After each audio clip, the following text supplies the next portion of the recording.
This is the Georgia Farm Monitor.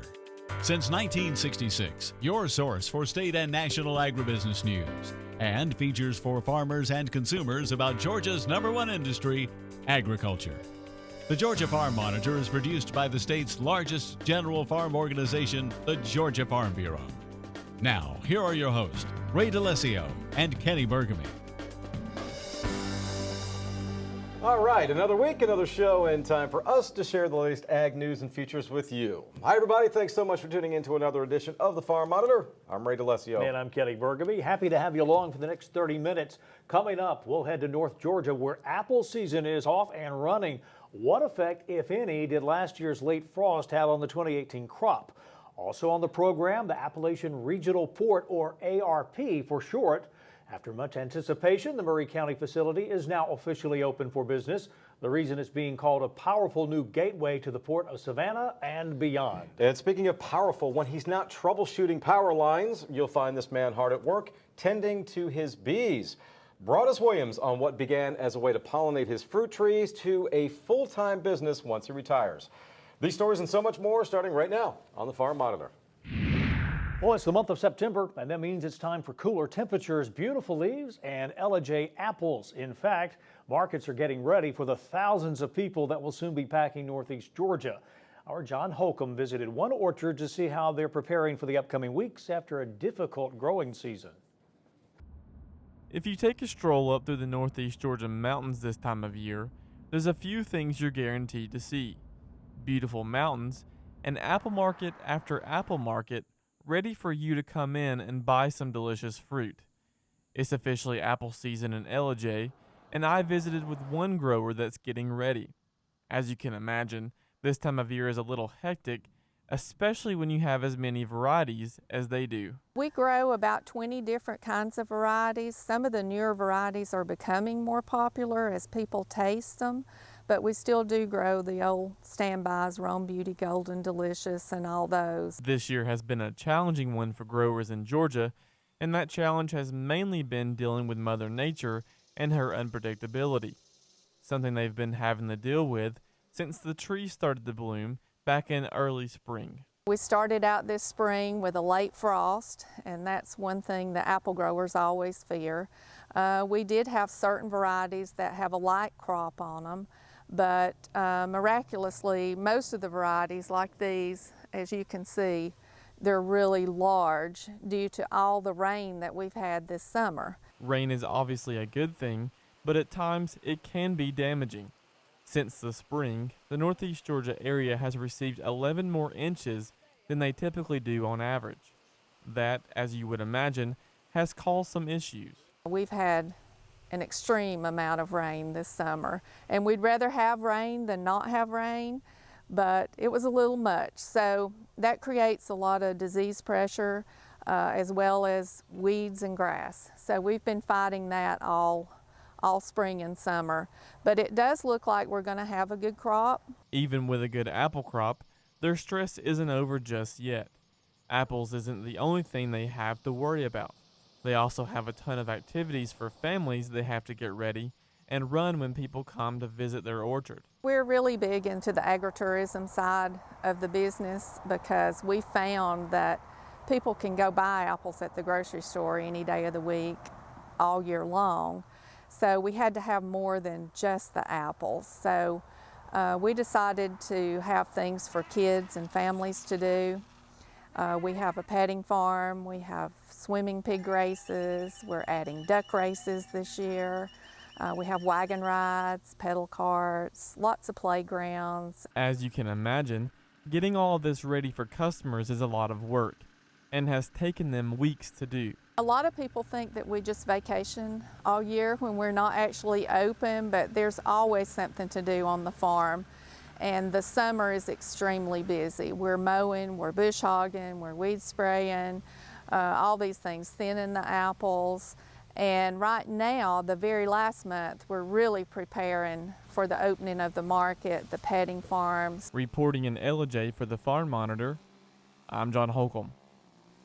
John, thank you so much. Now to Atlanta and the Fernback Museum of Natural History. That is where we found the Georgia Forestry Commission hosting a day of literature and learning for area school children. Guests of honor included First Lady Sandra Deal, as well as musician, author, and forest landowner Chuck Lavelle. For Mrs. Deal, it was a chance to read from her soon-to-be-released book entitled The Forever Tree. And for the children, it was a unique way to hear all about Georgia's abundant forests and their importance in our daily lives. Each school has different personalities, just like different children. And I love going to the schools. I've been welcomed at all of the schools, and I hope they understand I'm not there to critique, I'm there to encourage. And so that's what I do when I go to the schools. I'm also responsible for helping to keep nature in balance. I think children have a great appreciation for the outdoors, for nature. And you know, at Charlene Plantation where we live, oftentimes we have children's groups come out, and I can tell you, you know, they just light up like a light bulb when they get out there and walk amongst trees and experience nature firsthand. Meantime, chances are very good you'll find them on the menu at weddings, tailgates, and other family gatherings around the state. A southern delicacy known as cheese straws. Oh yeah, and as the Monitor recently found out, one family-run business in Columbus has expanded from making this unique item in their kitchen to shipping them nationwide.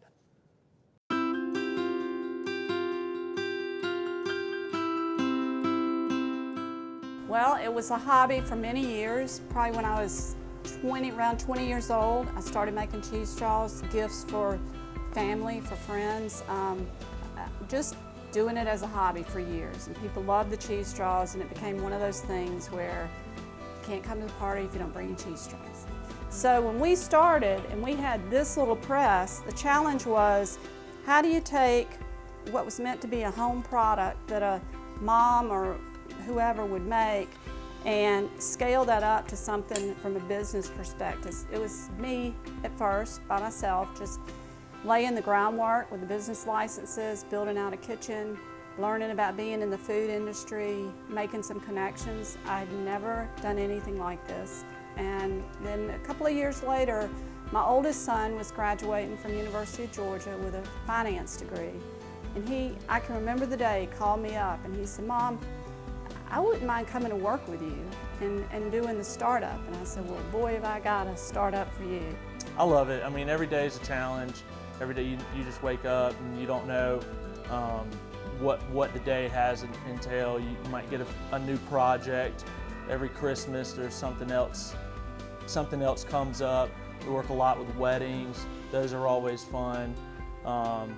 Just going to different farmers markets and shows and meeting people, it's kind of rewarding to meet somebody that's bought your cheese straw from a shop and recognizes the brand and just walks right up to you and is like, "These are delicious. I got to buy some of these."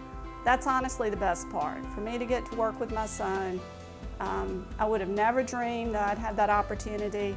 It's fun, but we're not mother-son when we're working. We are partners, and that it's really great. I get to go to festivals with him, and we go to the mart. We make decisions. There's sometimes you can come in here. My husband will be in here, all three boys. My nephew's working right now. I mean, it's a family business. Demand, it just keeps growing and growing and growing. Now, right now we're up between 500 and 600 a week. During the holiday times, we'll reach 900 to 1,000 pounds of cheese straws a week. So we're just always cranking them 7 days a week here. You know, in the South, cheese straws are just a Southern thing, and they make folks think of their childhood, memories, relationships.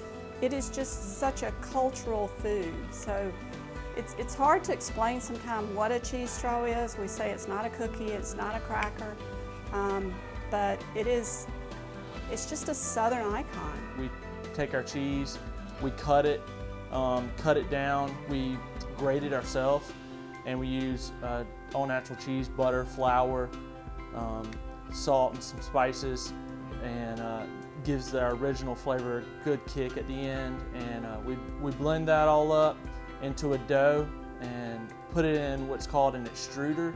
And from the extruder, it comes out of our die right onto our pans.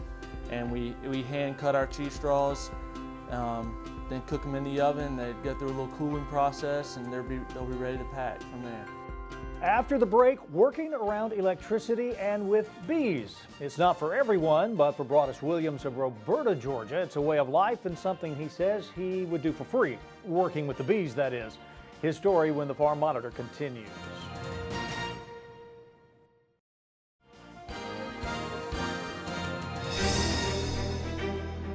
We were not looking in this area until we talked to the GPA and found out that this was happening. I'm blown away. I've been in transportation for 32 years, and this is the most exciting time in my 32 years. We are so excited to be able to bring some jobs to this site, and they were local jobs.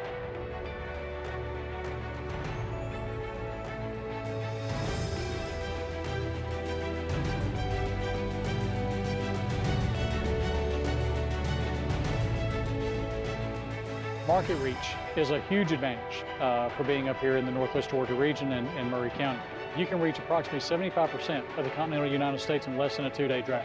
We are so excited about the port being here because it brings jobs to the area, distributors, warehouse jobs. So people who import goods and export goods from this area will all benefit. We see a lot of growth too in new venture creation because of the presence of the port. To have the Appalachian Regional Port here will also bring Dalton, Calhoun, Chattanooga, Cleveland, maybe even Atlanta, someplace in Kentucky. It'll bring the resources here and allow Murray County to develop in a great way.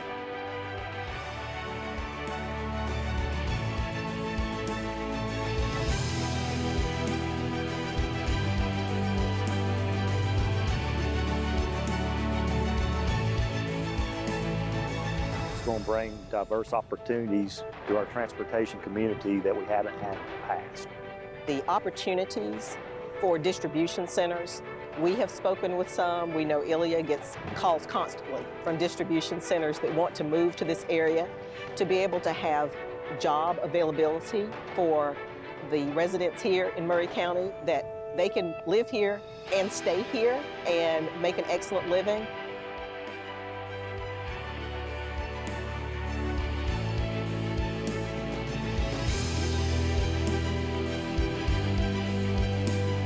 Our business would not be here if the Appalachian Port was not here, that's for sure. We see this as a boon to our growth for our students and to the people in the area who will be our employers. We're very, very excited about it. The Georgia Ports is an amazing company to work for. We are going to grow. I feel it in my bones. We are going to grow here, and there's going to be a lot of opportunity here for jobs.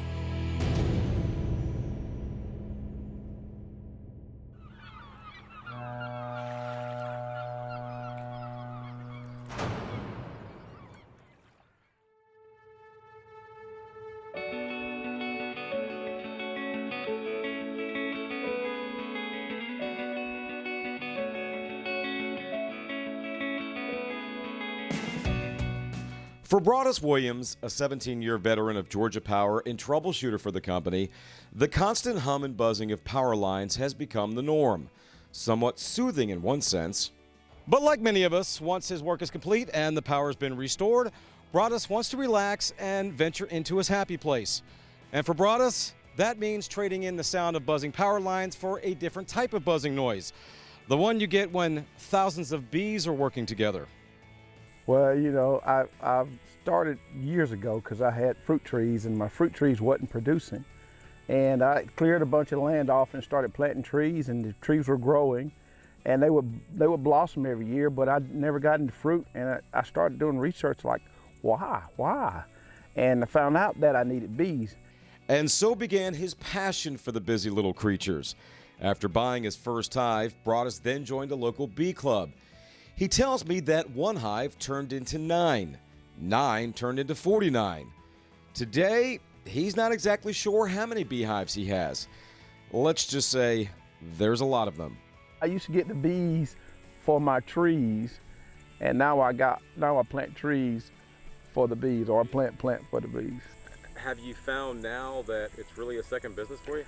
Yeah, it's pretty much so. I do really good selling honey, and and I'm selling queens. Beekeepers get involved in bees, and then they found out real fast that they need queens. They want to grow more, or they lose a queen, and then they need one really quick. So they will contact me from time to time and get queens.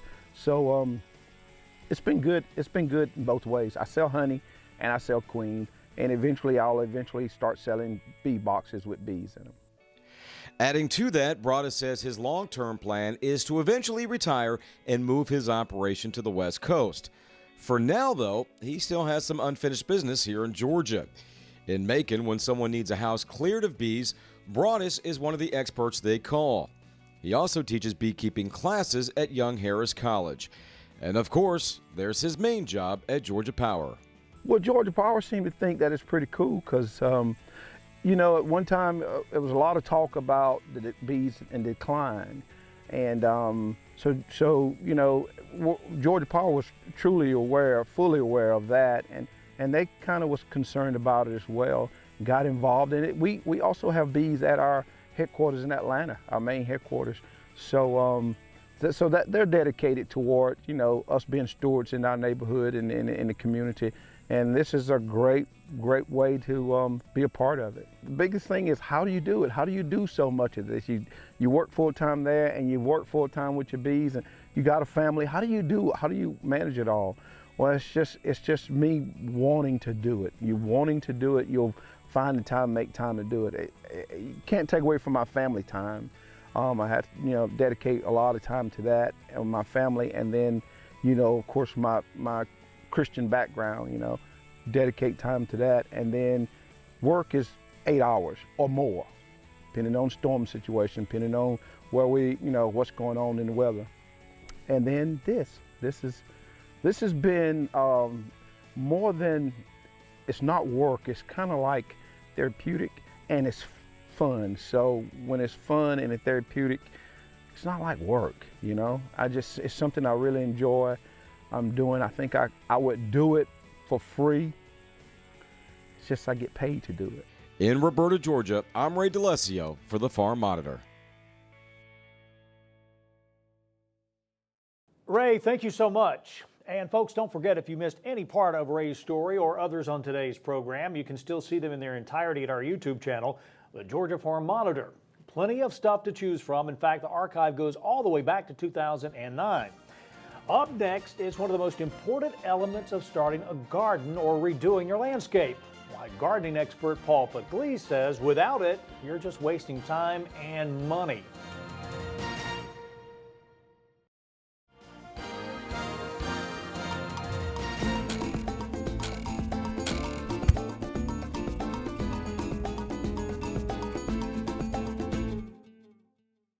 Hi, I'm Paul Pugliese with the University of Georgia Cooperative Extension. Today we're going to talk about soil testing.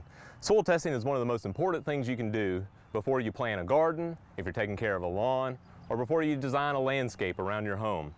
Soil testing tells you what the nutrients are going to be in your soil and what the pH is. The pH is a measure of the acidity of that soil and whether or not you need to add limestone to adjust that soil pH. I would emphasize that pH is something that a lot of people tend to overlook. And the reason why is that pH is so important to make sure that you have the right pH to unlock the nutrients in your soil.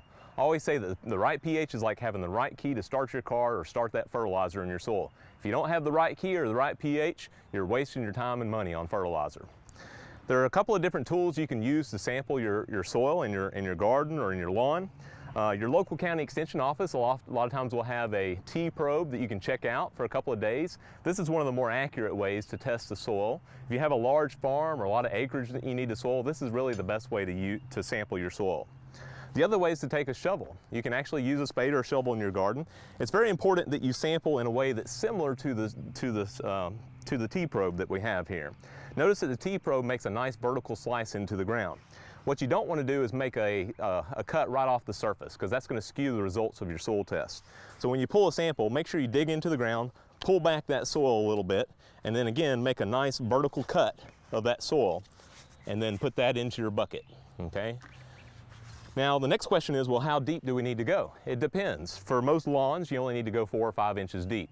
For vegetable gardens, you need to go down to your plow depth, which may be 6 to 8 inches deep. So again, the depth is going to vary depending on the situation.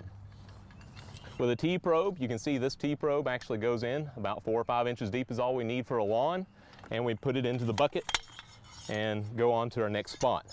It's really important when you're sampling that you sample at several spots, maybe a dozen spots at random across your entire lawn or across your garden, depending on what you're sampling. The more spots you pull from, the more accurate the results are going to be, because what we're looking for is an average across that entire lawn. If you did a really good job taking your soil sample, you'll have about a half a bucket full if you did it right. And you want to mix that up really good. Again, we're trying to get an average. And from that mixture, you want to pull out any rocks. You know, we can't test rocks. And any sticks that might be in there. And get a nice uniform mixture there. Again, the more you mix it, the more accurate your results are going to be. And then you put your sample into your soil test bag. You need about a half a bag full. If you don't have one of these bags from your local county extension office, you can use a Ziploc bag to bring it to your local county extension agent. Make sure you put all your information on here and what you're trying to grow. If you're growing vegetables, put vegetables on here. If you're growing a lawn, put Bermuda grass or fescue, whatever your lawn type is, and we'll customize the results based on what you're trying to grow. So for more information, contact your local county extension office or go to our website at ugaextension.org and continue to follow us on the Georgia Farm Monitor.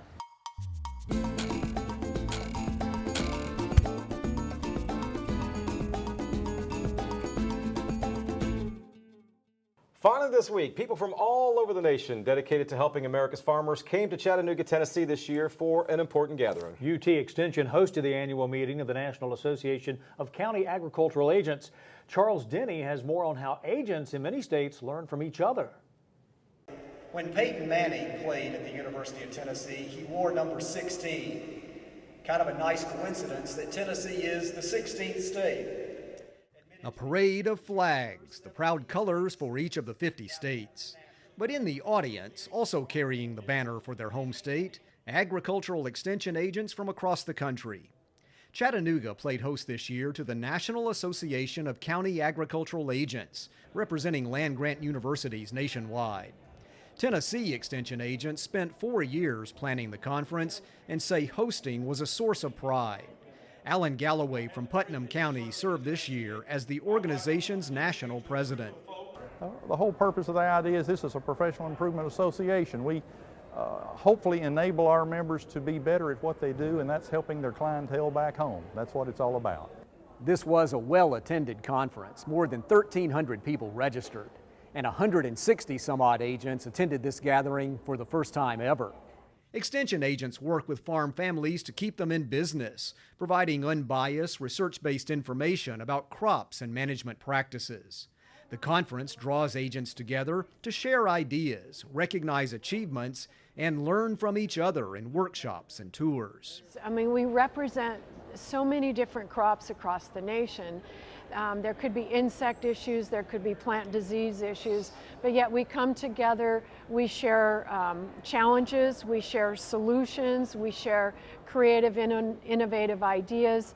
The future of agriculture will have its challenges, but veteran agents here say they're excited about the group of young experts who will eventually replace them. What's really is encouraging is these young folks today are extremely talented. Some of the new technologies out there, they've adapted to it well. The millennials and others, they have grabbed onto that technology. They're experts at it. Those broad stripes and bright stars. The goal for the conference is for agents to grow personally and professionally, and for Tennessee to show off a little too.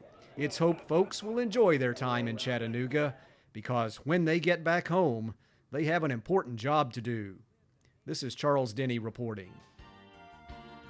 Charles, thank you very much. And FYI, next year's County Ag Agents meeting will be in Fort Wayne, Indiana, followed by Virginia Beach in 2020. And with that, we will say so long for now. Never goodbye. Yep. Here's a reminder for all the latest ag info regarding food, great recipes, and what's happening down on the farm.